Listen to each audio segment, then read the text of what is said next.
Deuteronomy Chapter. Ena yedane ye hutu ye nkwanko esreso. Epokokwa kwanso sede Awurade ka kire me no.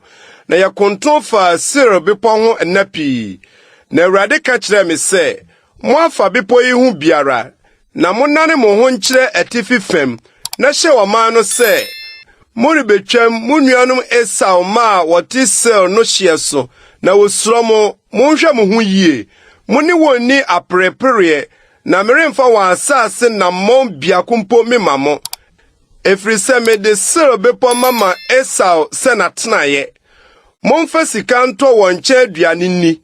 Na nsuo nso monfa sika nto no won nche nom. Na Awurade Onyankopɔn ahyira wo won san no adwuma nyinaa mu. Wahunu wo srakase so nantie yi.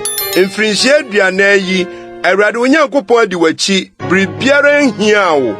Na yesane yenuanom Esau ma wote sel no ho fa Araba mpapre so kwan so free Elat ni Esion Giba dane ye ho betwam Moab sre so kwan so.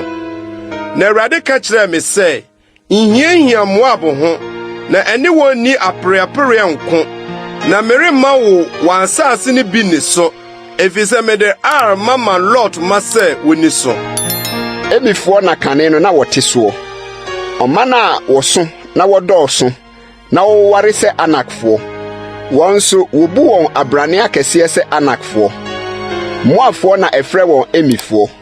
Na senso Akane no Horifo na eti ho. Na Esau matu won na wosɛe won anim. Sɛdeɛ Israel yo asase a ɛyɛ won agapade a Awurade de maa won no. Afei monsɔre nkotwa Sered asuwa. Na yetwa Sered asuwa. Na nadodo a yɛde nante free Kades Barnea besi se yetwa Sered asuwa no yemfrinhyia aduasa nwɔtwe. Besi se akonfofo awonto atoaso ni nyinaa wiesa free nsaba no mu. Sɛde Awurade kan won tam no. Na Awurade nsan so da won so se ɔresɛ won afiri nsaba no mu akosi se wobewiesa. Na akonfofo no nyinaa sae na wowu free ɔman no mu no. Awurade ka kire me se, ene wuri betwam wo Moab hye so na wuduru Amon ma hye so a nhia won ho na ni wonni aprepere na meremma wo Amon ma asase no bi ni so efise me de mama Lot ma se woni so. Wobu eno nso abrane akese asase. Abrane akese na eti so kane no. Na Amonfo frɛ won Samsumin. Oman a woso na wodoso na woware se Anakfo. Na Awurade sɛe won anim ma wotu won tena won anam. Sɛdeɛ ɔyɛ ma Esau ma wote sɛ a ɔsɛe Horifo won anim ma wotu won tena won anam beduru nei no. Na Awifo nso a wotena nkura koduru Gasa no. Kaftorim a ofri Kaftor bae no besɛe won tena won anam. Monsɔre ntu nkotwa Anon subonhwa.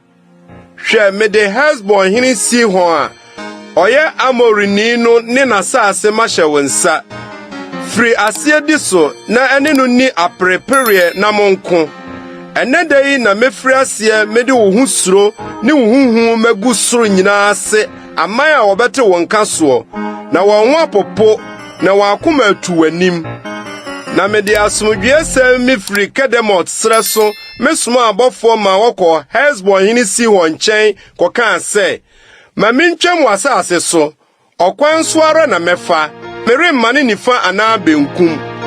Tɔn aduane ma megye sika, ma menni, na ma me nsuo nso gye sika ma menom. Menan hunu na mede betwam, sɛdeɛ Esau ma a wɔte Sel ne Moabfo a wɔte Ar yɛ me no, de bɛkɔ akosi sɛ metwa Yordan makɔ asase a Awurade Nyankopɔn de rema yɛ no soɔ. Na Hesbon hene Sihon ama yamfa ne nkyɛn twam efrise Awurade Onyankopɔn ma ne honhom sene na oprim na koma na ɔde no ahyɛ wo nsa sɛdeɛ tie na dai. Na Awurade ka kyerɛ me sɛ, hwɛ mafrase me de Sihon ne n'asase mato anim frase fa ne di n'asase so ɛna Sihon firi behia yɛn ɔno ne ne man nyinaa sɛ ɔne yɛn rebɛko wɔ Yahas. Na Awurade Nyankopɔn de no hyɛ yɛn nsa na yekunkum no ne ne mma ne ne man nyinaa. na yɛfaa ne nkuro nyinaa saa bere no, na yɛsɛe nkuro no nyinaa pasapasa. Mmarima ne mmaa ne mmɔfra, yɛnya odwanefoɔ biara, gye afiebua nko na yɛfom wɔn faeɛ, ɛne nkuro a yɛfaeɛ no mu asadeɛ.